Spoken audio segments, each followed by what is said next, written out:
On est nombreuses à faire cette erreur et ça nous empêche de nous sentir pleinement épanouies maintenant.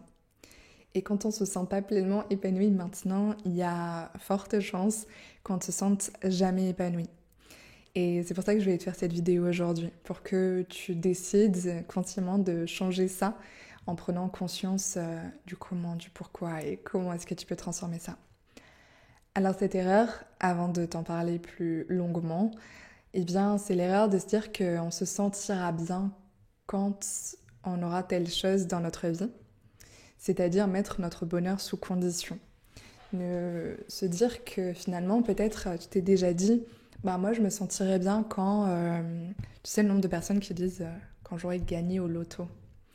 Oui, j'aime beaucoup l'image du loto, je t'en ai parlé dans la vidéo sur la chance aussi, où je me sentirais vraiment complète et épanouie quand je serai en couple. Pour les personnes qui sont à leur compte, quand j'aurai tant de chiffres d'affaires, eh bien, je sentirai que j'aurai atteint une liberté financière. Quand je serai plus dans ce boulot-là, eh bien, je me sentirai bien. Ou quand j'aurai enfin un autre travail, je me sentirai bien. Que ce soit en amour, dans les relations familiales, dans les relations sociales, amicales, professionnelles, tous les domaines de ta vie, même au niveau de ton bien-être. Je me sentirai bien quand eh bien, j'aurai plus confiance en moi. Et bien en fait tout ça, c'est un leurre, c'est une erreur de se dire ça. Et je vais t'expliquer pourquoi. Il n'y a aucun jugement, il n'y a jamais de jugement dans mes partages, surtout que j'ai aussi vécu ça. En fait c'est une erreur parce que notre esprit, il est toujours à la recherche de quelque chose d'autre, il est toujours en train de vouloir grandir, s'expanser. Et c'est comme si en fait en étant en étant dans cette énergie-là, on est tout le temps connecté au manque. Ça veut dire que présentement, dans ta vie actuelle, si tu te dis ce genre de choses, quelqu'un qui va se dire ce genre de choses, pour pas te prendre toi en exemple, je ne te connais pas personnellement, mais on va dire, comme si ma sœur, j'ai pas de sœur, mais ma sœur dit tout le temps, ah mais les, vraiment les hommes, moi quand je rencontrerai vraiment le bon homme, ben là ça irait parce que là, je rencontre que des hommes qui sont pas prêts à s'engager, etc.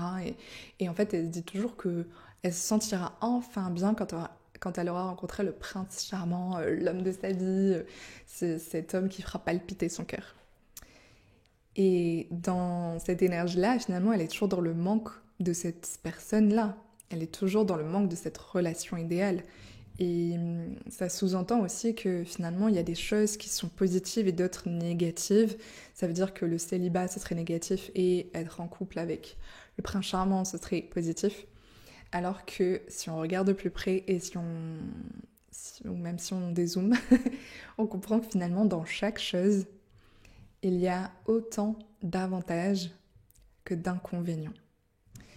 Donc ça veut dire deux choses. Ça veut dire que si on attend qu'il y ait quelque chose dans notre vie qui se passe pour se sentir bien, eh bien on ne se sentira jamais bien parce que finalement il y aura toujours des inconvénients.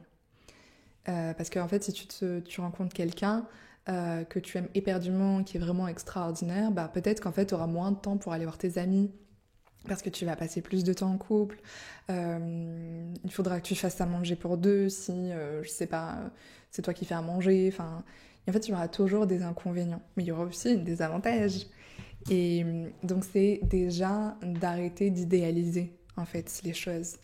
Et ça enlève aussi une pression monumentale. Parce que quand on idéalise quelque chose, euh, par exemple, pour moi, il y a quelques années, il y a un an et demi, 2 ans, je me suis expatriée dans les îles Canaries. C'était extraordinaire. Il y a eu beaucoup d'avantages. J'étais dans une bulle. Il y avait encore des confinements et tout en France, mais nous, il n'y avait pas tout ça. C'était très léger au niveau du port du masque. Même ils l'ont enlevé très vite. Et c'était que dans certaines circonstances. Il n'y avait pas tout ce stress ambiant. En plus sur les îles, tu t'imagines bien. C'était voilà, c'était une ambiance extrêmement agréable. Il faisait tout le temps beau, enfin tout le temps. La plupart du temps, il faisait beau. Voilà, c'était vraiment mon petit paradis, ma bulle d'amour. Mais il y avait aussi des inconvénients. Il y avait le stress de la nouveauté. il y avait le fait d'être éloignée physiquement de mes amis et de ma famille. Il y avait quand même des inconvénients, en fait. Il y avait le fait que j'avais pas de voiture et que c'était pas très évident de découvrir l'île sans voiture. Enfin, voilà, ça reste des détails et c'est très personnel, hein, mais ça reste que c'était des inconvénients et que souvent on montre que les avantages de telle vie ou on montre que les avantages de telle autre chose, ça idéalise quelque chose, ça le met sur un piédestal. Sauf que quand tu te rends compte qu'il y a autant d'avantages que d'inconvénients à chaque chose dans ta vie, ça va pas t'empêcher de vouloir aller au niveau supérieur, pas du tout. Moi j'adore passer au niveau supérieur et je pense que on est fait aussi pour évoluer, pour être dans le challenge, pour grandir en conscience et toujours en alignement du cœur, pas pour pouvoir grandir pour accumuler des choses, mais parce que c'est notre nature, c'est notre âme qui est faite aussi pour grandir, apprendre, se transcender. Et donc, finalement, il y a autant d'avantages que d'inconvénients.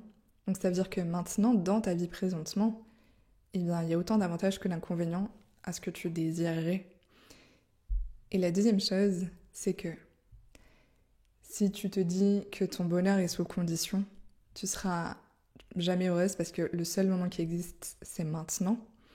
Et quand tu te dis que là, t'es pas pleinement épanoui parce que ceci, parce que cela, parce qu'il te manque quelque chose, et bien justement, tu es dans l'énergie du manque, tu es dans l'état d'esprit du manque et ça va se ressentir.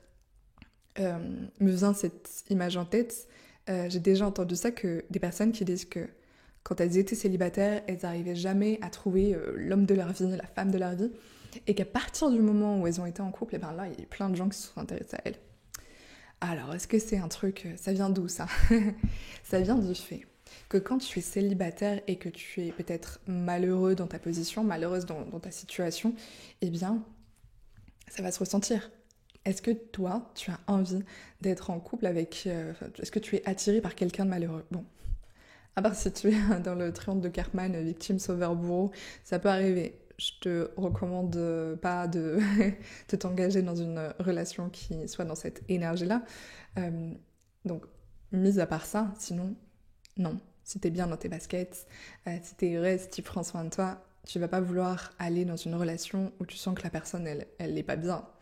Alors que quand tu vois que la personne, elle se sent comblée, que malgré les challenges, elle avance, qu'elle voit la vie comme un grand terrain de jeu et qu'elle apprend sur elle, qu'elle fait des challenges, des opportunités de grandir, etc. Là, tu te dis, elle est pas mal, je suis intéressée. Peut-être que tu le dis pas comme ça, mais là, tu vas être attiré par cette personne. Et si toi, tu es dans le manque et que tu dis « Oh, j'aimerais tellement être en couple avec quelqu'un, machin », et finalement, tu finis par trouver quelqu'un et tu te dis « Je suis en couple avec cette personne, c'est trop bien », et on va ressentir que tu es heureuse. Donc, tu vas être plus attirante parce que tu vas être heureuse. Tu vois, donc finalement, c'est comment cultiver ton bonheur dès maintenant. Et comment cultiver ton bonheur dès maintenant et te sentir pleine de gratitude malgré les challenges, malgré que la vie soit pas toute rose, malgré que la vie soit pas un long fleuve tranquille et malgré ton passé. Comment te sentir heureuse et épanouie et construire une vie de bonheur, de joie, d'enthousiasme, une vie qui fait palpiter ton cœur et qui correspond à tes désirs alors que la vie n'est pas dans le fleuve tranquille. Et bien tout ça, c'est ce qu'on voit dans mon coaching Sunrise.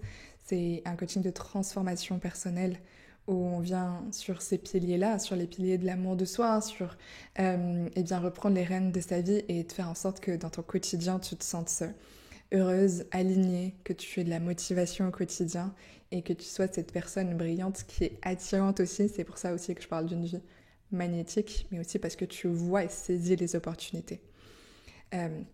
Si tu as envie d'avoir un aperçu notamment de ce coaching, je t'offre une masterclass gratuite.